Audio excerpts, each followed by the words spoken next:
जी, पेरियार रामास्वामी जी, बाबा साहब डॉक्टर भीमराव अंबेडकर जी एवं मान्यवर साहब श्री काशीराम जी को नमन करता हूं।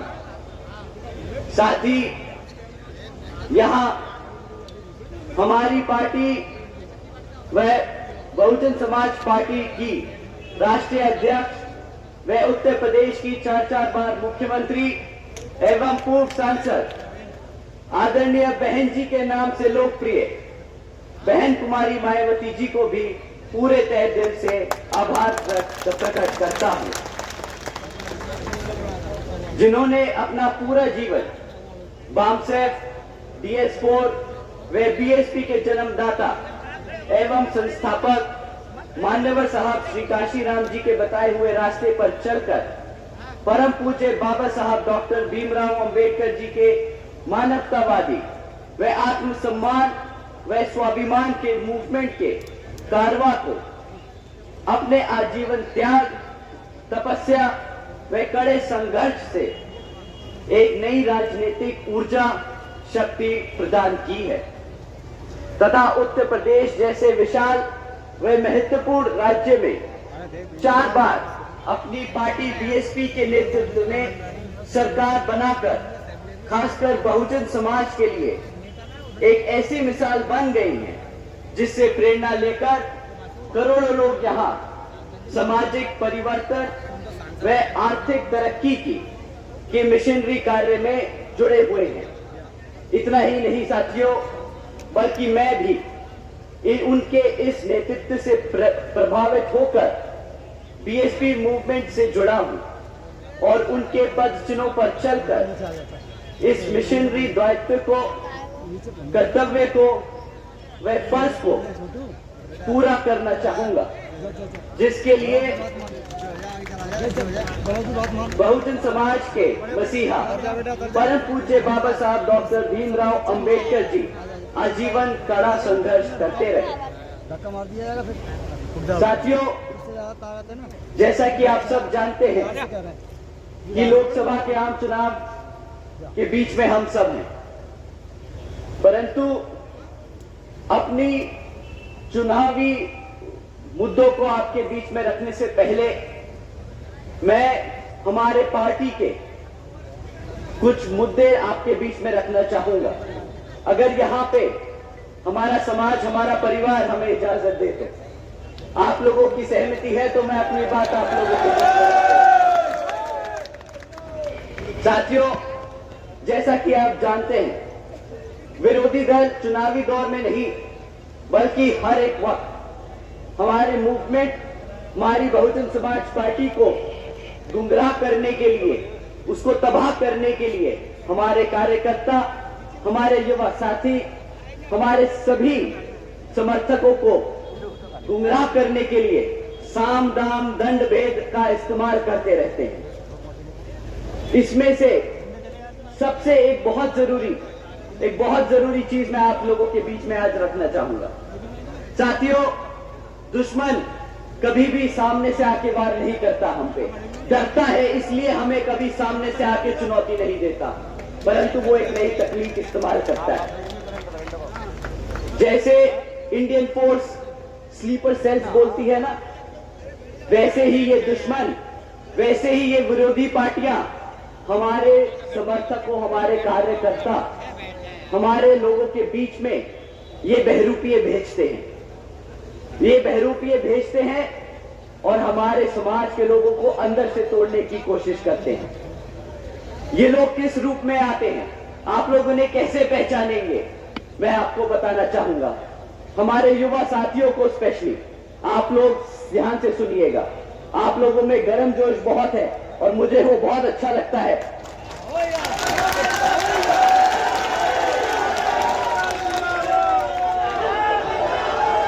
परंतु मैं अपने युवा साथियों को बताना चाहूंगा कि भाइयों बहनों, आप सब बाबा साहब के बच्चे हैं। वो दिमाग से काम लेते थे, गर्मजोशी से नहीं। वो दिमाग से आगे अपना मूवमेंट को बढ़ाते रहे, अपने समाज को तरक्की देने के लिए करते रहे काम। तो साथियों, ये आपको अब दिमाग से सोचना होगा, दिल से नहीं। आपके बीच में जो बहरूपिये हैं वो किस तरह आप लोगों को गुमराह करने का काम करते हैं। साथियों, वो बहरूपिये नीला पटका पहन के आएंगे, वो साथियों बहुजनों की बात करेंगे, साथियों वो आपसे बहन जी की भी बात करेंगे, वो बात करेंगे बाबा साहब की, वो आपके हकों की बात करेंगे।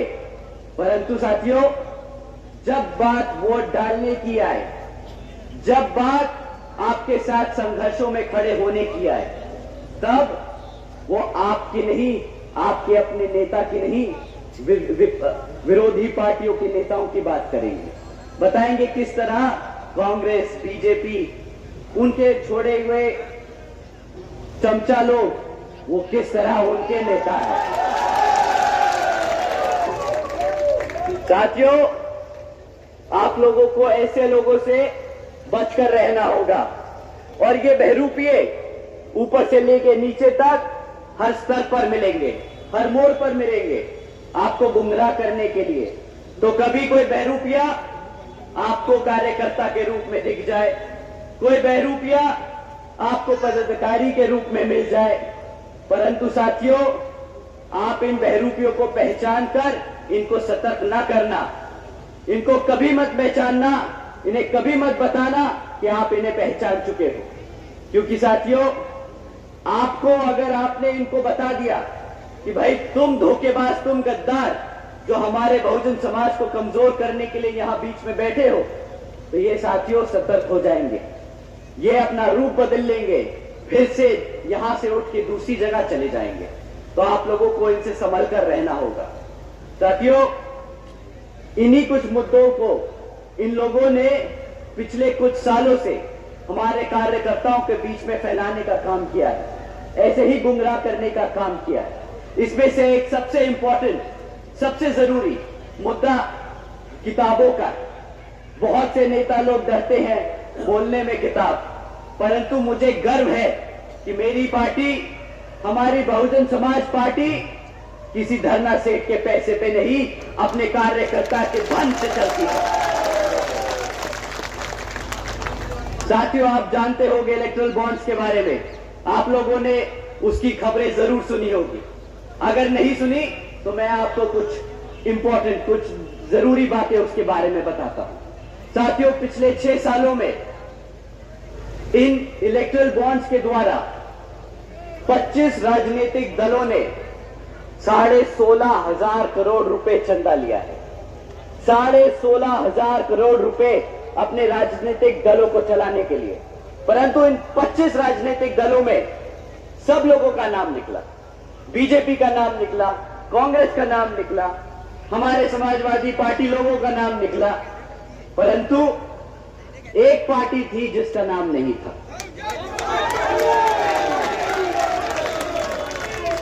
आपको पता है किसकी पार्टी थी वो?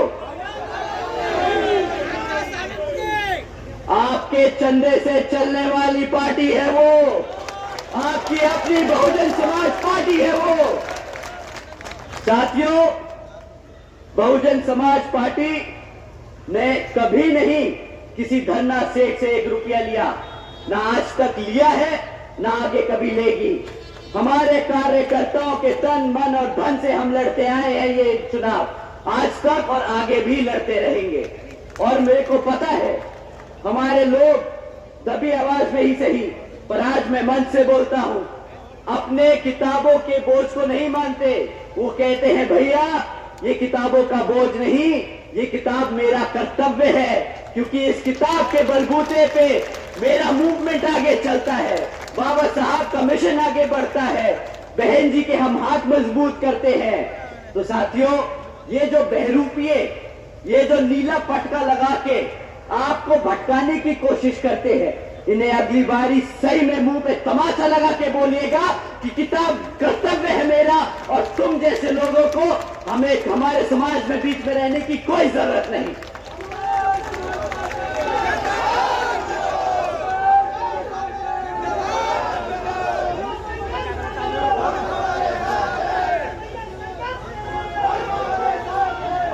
साथियों, ये तो रही बात बहरूपियों की, ये तो रही बात नाटकबाजों की।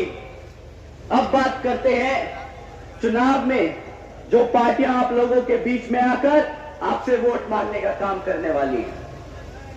साथियों, इसमें से एक पार्टी है जो पिछले 10 साल से सत्ता में आसीन है। 10 साल से वो केंद्र की सरकार चला रही है। अब समय आ गया है कि आंख बंद कर नहीं, इनके मीठे बातें सुन के नहीं, इनसे सवाल कर इनको जवाब देने का। साथियों, 10 साल से ये लोग आप पर राज करते आए हैं, तो इस बारी जब वोट मांगने आए तो आप इनसे 3 मुद्दों पर सवाल कीजिएगा। हम किसी जाति धर्म पे बात नहीं करेंगे, हम सिर्फ 3 मुद्दों पर बात करेंगे। हम बात करेंगे शिक्षा पर, हम बात करेंगे सुरक्षा पर, और हम बात करेंगे रोजगार पर। साथियों, ये तीनों मुद्दे ऐसे हैं जिसकी बदौलत हम आज यहां पर खड़े। इन्हीं 3 मुद्दों को लेकर बहन जी ने संघर्ष किया और आज हम जैसे लोग इतनी बड़ी जनसभा रख पा रहे हैं। साथियों, पहला मुद्दा शिक्षा का है।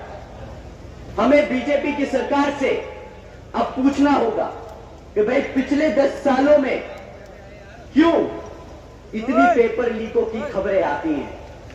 अब उनको जवाब देना होगा कि जब भी सरकारी नौकरियों के लिए एंट्रेंस टेस्ट होते हैं, एंट्रेंस एग्जाम्स होते हैं, तो उसमें जब हमारे युवा साथी पेपर दे के आते हैं तो क्यों उन्हें 3-4 दिन बाद पता चलता है कि वो पेपर लीक हो गया।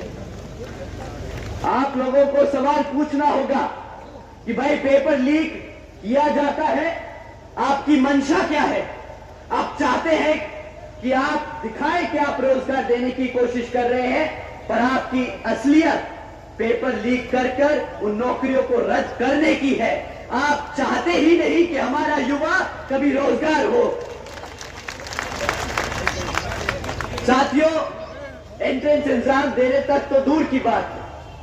हमारे बच्चे अगर आज भी प्राइमरी और मिडिल स्कूल में पढ़ रहे हैं तो उनका इतना बुरा हाल है कि ना आधे से ज्यादा, मैं सरकारी सर्वे आपके बता रहा हूं, सरकारी सर्वे बताता है साथियों कि आज सरकारी स्कूलों में 8वीं कक्षा के बच्चे, आधे से ज्यादा 8वीं कक्षा के बच्चे गुणा भाग नहीं कर सकते।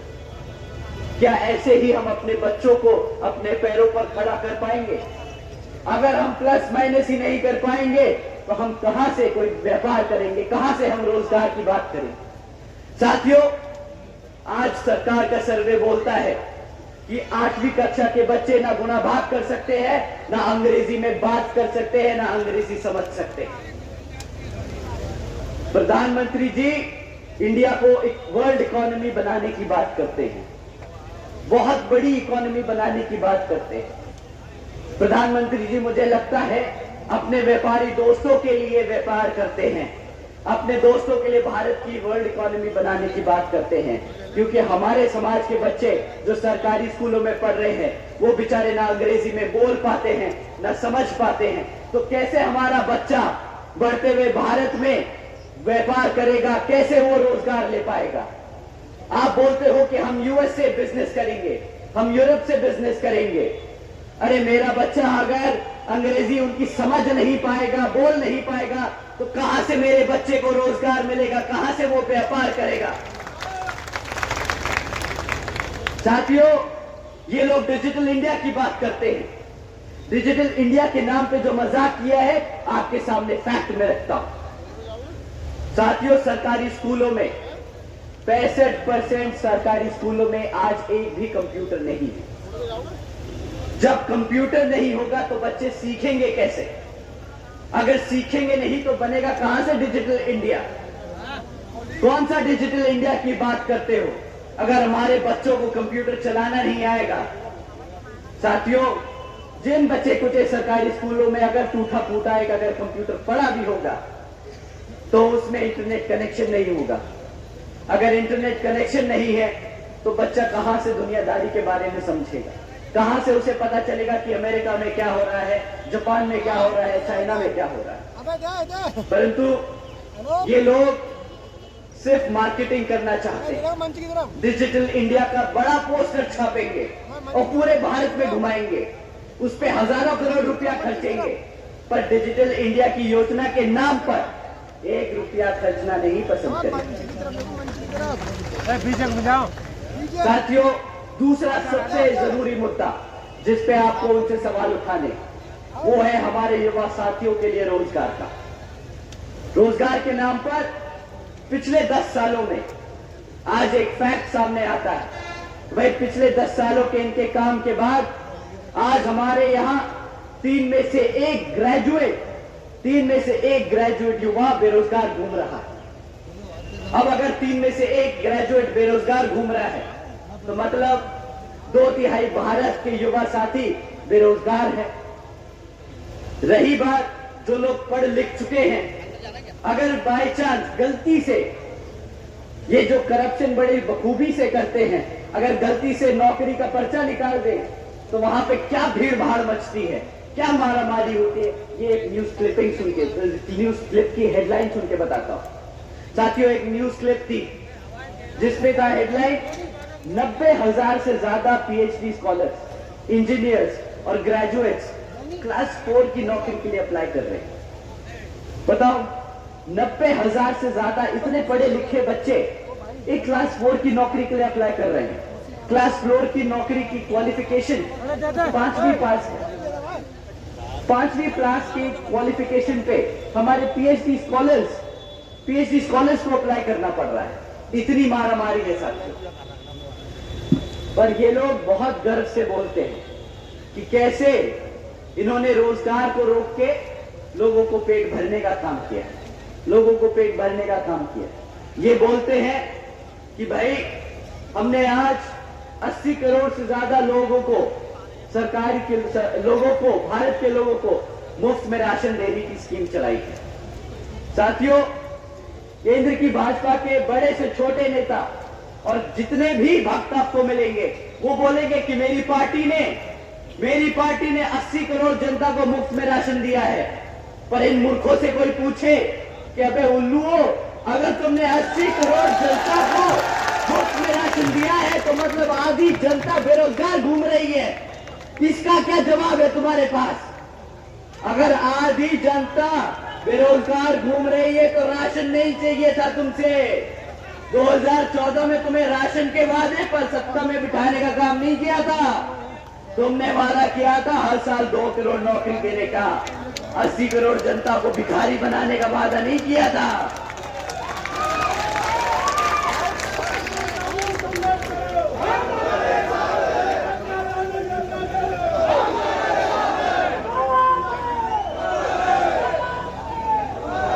हमारे बुजुर्ग यहां बैठे हैं, मैं आपसे पूछता हूं सर, जब भाजपा सत्ता में आई थी 2014 में तो उन्होंने भरोसा दिलाया था कि आपके बच्चों को रोजगार देंगे। बदले में आपको आज क्या देते हैं? 2,500-1,000 रुपया महीना राशन देने की बात करते हैं। अब आप बताइए, 1,000 रुपए का राशन लेने के लिए आपने वोट डाला था? मैं युवा साथियों से भी पूछता हूं, भाई तुम बताओ, तुम अपनी मेहनत करके पढ़ लिख के किसी तरह निकल जाते हो तो रोजगार के लिए बात करते हो ना? किस लिए चाहिए तुम्हें रोजगार? किस लिए चाहिए रोजगार? अपने माँ बाप ने, आपके अपने माँ बापों ने जो जिंदगी भर संघर्ष किया, अपना खुद का निवाला ना रखकर आप लोगों का पेट भरा, तो ताकि आप लोग पलटकर उनके लिए सहारा बन सको, इसलिए आप रोजगार ढूंढते हो ना? आप लोग अपने पैरों पर खड़े होकर अपने माँ बापों का सर फक्र से ऊपर कर समाज में घूमने के लिए आप रोज बाहर निकलते हो ताकि आपको सर रोजगार मिल जाए, आपकी नौकरी लग जाए, इसलिए तो आप मेहनत करते हो ना। पर साथियों, एक बात बताओ, अगर कोई आपको नेता आके बोले रोजगार तो नहीं है, ये ले 1,000 रुपया अपना राशन ले और घर जाके बैठ जा, क्या आपको बर्दाश्त है? वो 1,000 रुपए का राशन बर्दाश्त है? अब ये सुनिए, 1,000 रुपए का राशन देके एहसान जताने की बात करते हैं कि देखिए हमने आपको 1,000 रुपए का राशन दिया। मैं अपने युवा साथियों से मैं अपने बड़े बुजुर्गों से अब इस बार दरख्वास्त करूंगा कि अगली बार ये आप लोगों के बीच में आएंगे ना, तो ये जो आपको राशन का थैला थमाते हैं, वही खाली थैला इनके मुंह पे मार के भेज दीजिए। इनसे सवाल करना, मैंने तुम्हें 1000 रुपये के राशन के लिए वोट नहीं डाला था, मैंने तुम्हें अपने पैरों पर खड़ा होकर नौकरी करके अपने माँ बाप का सर फक्र से ऊपर उठाने के लिए वोट डाला था।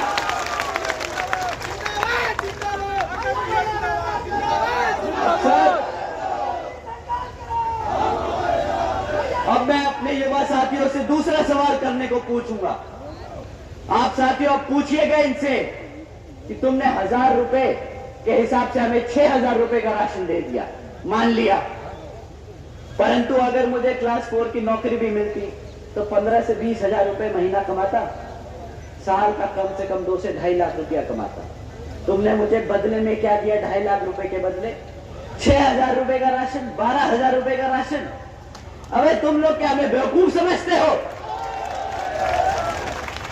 मेरा समाज अब उठ रहा है, बाबा साहब का समाज अब ये बर्दाश्त नहीं करेगा। ये गुजरात का मॉडल अपने को समझ नहीं आता भाई साहब।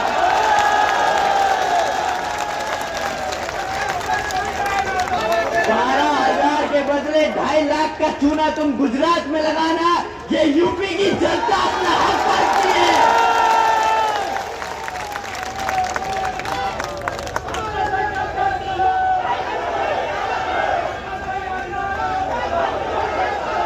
साथियों, यही लोग गला फाड़ फाड़ कर सड़क पर घूम रहे थे आपके साथ बीच में, महंगाई महंगाई महंगाई।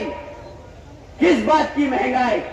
तब इन्होंने गला फाड़ के बोला था 50 रुपए का पेट्रोल बहुत महंगा है, हमारा गरीब आदमी कैसे पेट्रोल इस्तेमाल करेगा, गैस सिलेंडर 400 रुपया का है, कैसे इस्तेमाल करेगा, कैसे रोटी पकाएगा। आज इनसे कोई पेट्रोल और गैस सिलेंडर पे बात कर पाता?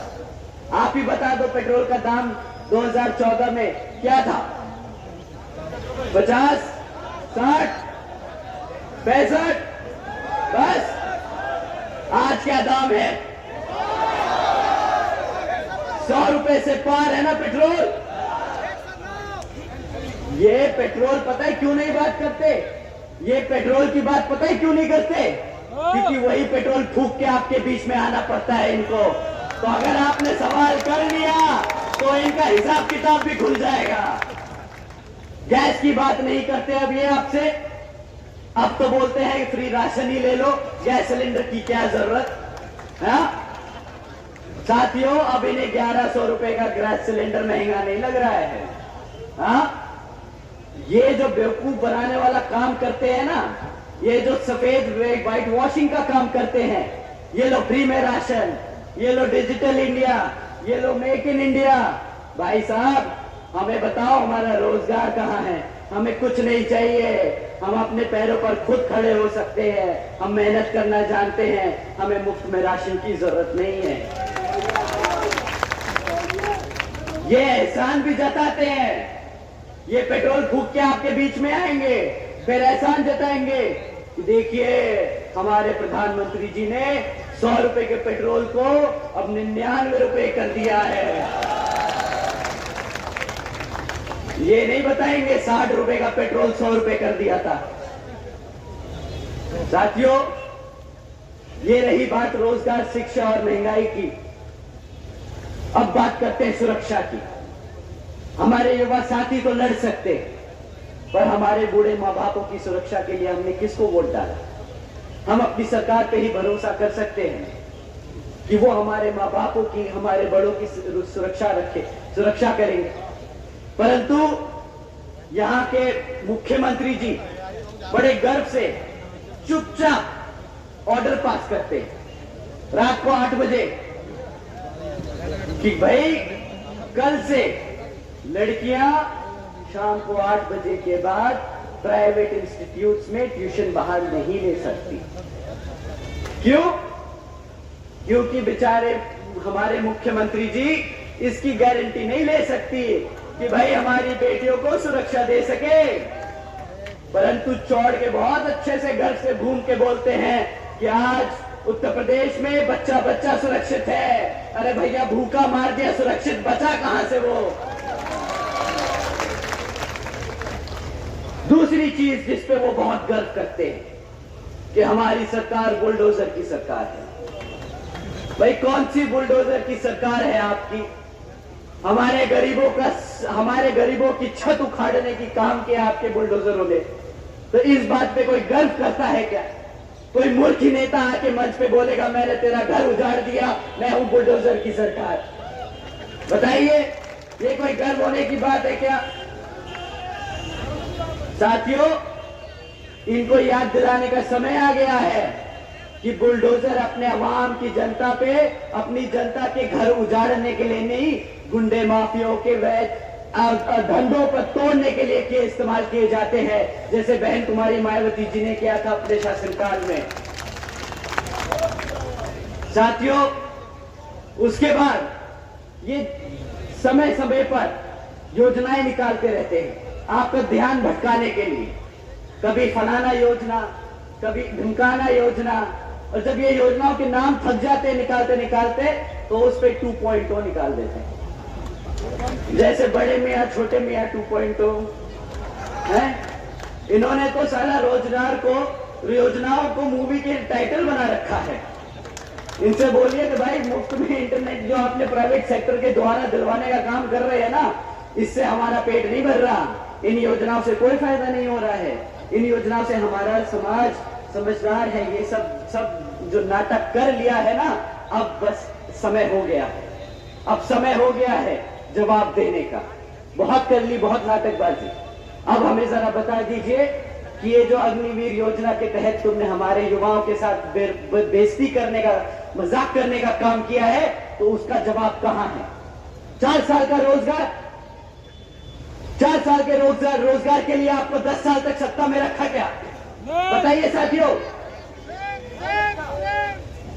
2 करोड़ सालाना नौकरी देने का वादा किया था, दिया क्या 2 करोड़ नौकरी? साथियों, ये इनसे बड़ा देशद्रोही कोई नहीं। समझने की कोशिश कीजिएगा, इनसे बड़ा देशद्रोही नहीं। ये आपके बच्चों को पढ़ने नहीं देंगे। जब पढ़ेगा नहीं बच्चा तो कभी अपने इतिहास के बारे में नहीं जान पाएगा। जब इतिहास नहीं पता होगा तो जो सामने वाला आज बता रहा है वही मानेगा। आपको पढ़ने तो देगा नहीं। जब पढ़ोगे नहीं तो अपना इतिहास नहीं जानोगे, ना अपना रोजगार कभी ले पाओगे। ये क्या करेंगे? फिर से गुलाम बनाएंगे आपको। रिजर्वेशन खत्म करने का नया तरीका ढूंढना है इन्होंने। जब नौकरियां नहीं होगी तो रिजर्वेशन कहां से देंगे? देना ही नहीं पड़ेगा। ये दीमक की तरह काम कर रहे हैं हमारे समाज को खत्म करने के लिए। साथियों, ये बड़े बड़े पोस्टरों से चमकने की जरूरत नहीं है, हकीकत जमीन पे समझने की जरूरत है। साथियों, इनके बारे में अगर मैं और बोलता जाऊंगा तो लगता है अगला लोकसभा चुनाव आ जाएगा, पर इनकी विफलताएं नहीं खत्म होंगी। पर मैं दूसरी पार्टियों के बारे में भी आपको बताना चाहूंगा। 2-2, 3-3 मुद्दे, बस, ज्यादा नहीं, क्योंकि आप यहां बहन जी के बारे में सुनने आए हैं, इनके विफलताओं के बारे में नहीं।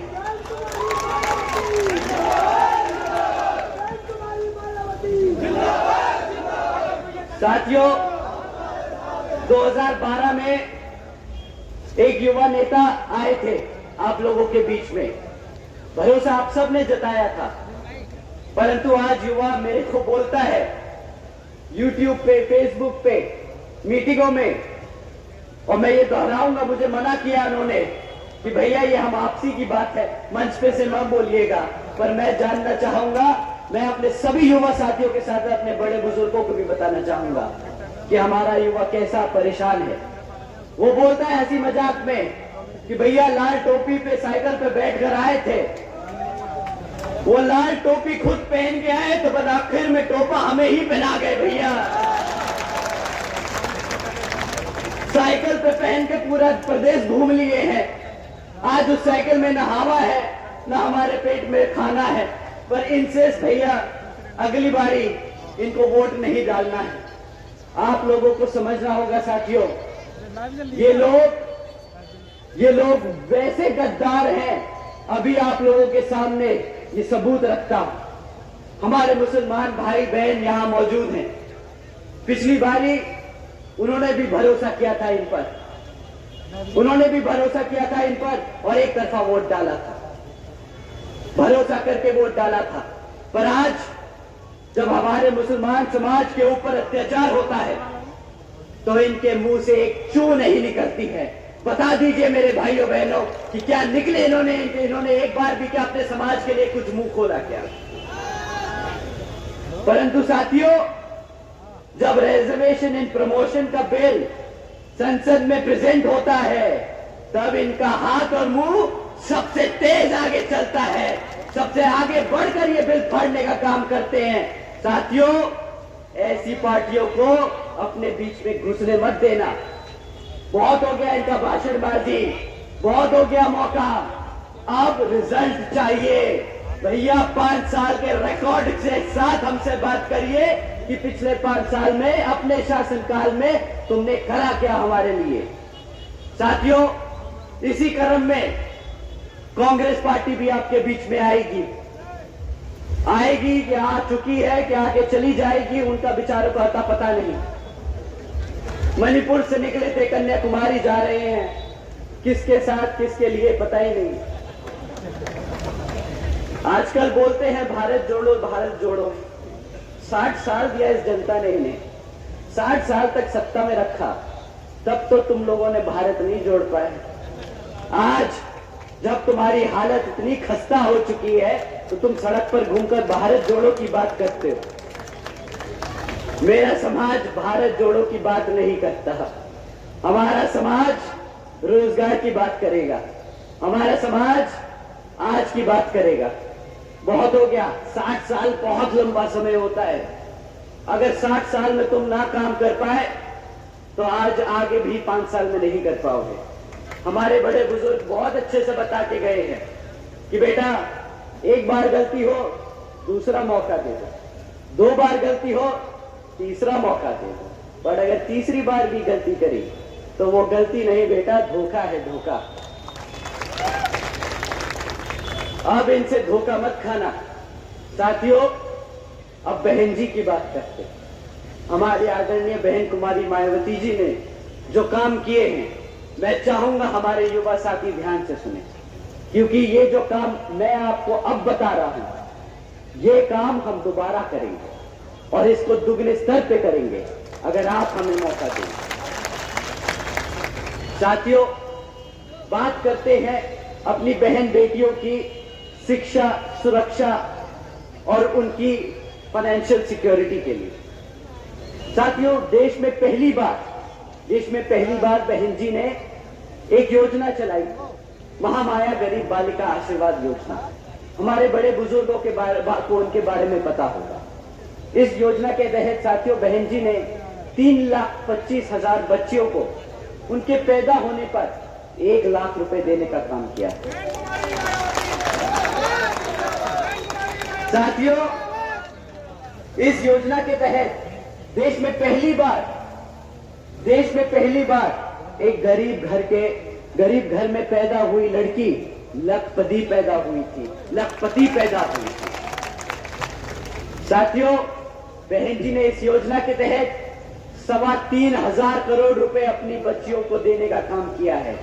इसे मुफ्त में राशन नहीं, इसे अपने पैरों पर खड़े होने के लिए, इसको अपने पैरों पर खड़े होने के लिए अवसर कहते हैं।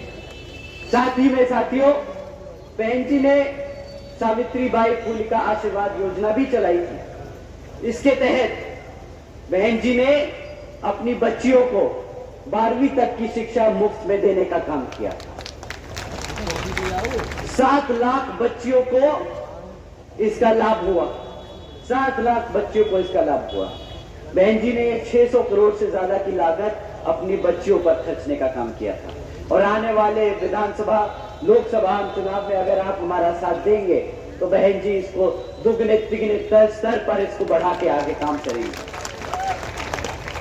साथियों, ये तो बात थी शिक्षा की, प्राइमरी एजुकेशन की। उसके बाद हम ग्रेजुएशन लेवल की एजुकेशन के बारे में बात करते हैं। साथियों, बहन जी ने प्रदेश के व्यावसायिक technical institutes, engineering colleges, polytechnic एवं इंडस्ट्रियल ट्रेनिंग इंस्टीट्यूट्स में हमारे अन्य पिछड़े वर्गों के छात्रों के लिए 27वीं सदी आरक्षण की व्यवस्था तय की थी। उन्होंने अपने पिछड़े समाज को लेकर पढ़ाई लिखाई में आगे बढ़ाने का काम किया था। आज की डेट में प्रधानमंत्री से लेके भाजपा का छोटे से छोटा नेता या भक्त आपके बीच में खड़े होकर यह नहीं बता सकता कि उसने पिछड़े समाज के लिए क्या काम किया है, कैसे उसे पढ़ाने का लिखाने का काम किया है। परंतु हमारे पास रिकॉर्ड है, हमारी नीतियां हैं, हमारे पास डेटा है बताने के लिए। साथियों, इसी क्रम में बहन जी ने खाली सीटों में आरक्षण नहीं किया था, बल्कि सरकारी कॉलेजेस के हॉस्टल्स में भी 27% आरक्षण देने का काम किया था अपने पिछड़े वर्ग के भाइयों बहनों के लिए। इसी के साथ साथ बहन जी के गवर्नेंस मॉडल के तहत चलकर बसपा की सरकार ने प्रदेश में अपने शासनकाल में 12,500 करोड़ से 12,500 करोड़ की लागत से हमारे सभी SC, ST, OBC व आदिवासी समाज के 3,50,000 से ज्यादा परिवारों को महामाया आवास योजना के तहत अपना खुद का घर देने का काम किया। बुलडोजर नहीं चलाया, इसका प्रचार नहीं किया। उन्होंने अपने परिवार को, अपने समाज को घर देने का काम किया। साथियों, नेता, एक लीडर ऐसा होता है जो अपनी आवाम के लिए परेशान हो दिन रात, अपनी आवाम के लिए सोचे, अपने समाज के लिए काम करे। वो ये काम करके दिखा चुके। और अगर आप लोग दोबारा मौका देंगे तो आने वाले लोकसभा चुनाव में अगर आप उन्हें प्रधानमंत्री बनाकर पार्लियामेंट में भेजने का काम करेंगे तो यही योजनाएं पूरे देश में लागू करने का बहन जी काम करेंगी। साथियों, यही नहीं बल्कि बहन जी की सरकार में कृषि एवं संबंधित कार्यों में मिनिमम डेली वेजेस को 55 रुपए से बढ़ाकर 100 रुपए प्रतिदिन करने का बहन जी ने काम किया था। और साथियों, पिछड़े वर्ग के लोगों की क्रीमी लेयर की वार्षिक आय को 3 लाख रुपए से बढ़ाकर 5 लाख रुपए करने का भी काम किया था। यही नहीं बल्कि अपने सरकार के दौरान बहन जी ने 90,000 से ज्यादा शिक्षकों को सरकारी नौकरी देने का काम किया। 1 लाख से अधिक सफाई कर्मचारियों को रोजगार दिया। 2 लाख से अधिक पुलिस फोर्स में भर्ती की। 6 लाख से अधिक हमारे सभी अपर कास्ट के समाज में से सभी जरूरतमंद लोगों को सरकारी नौकरी देने का काम किया। साथियों, यही नहीं, सबसे पहले जो बैकलॉग की नौकरियों को भरने का, बड़े स्तर पर भरने का काम बहन जी की सरकार में हुआ।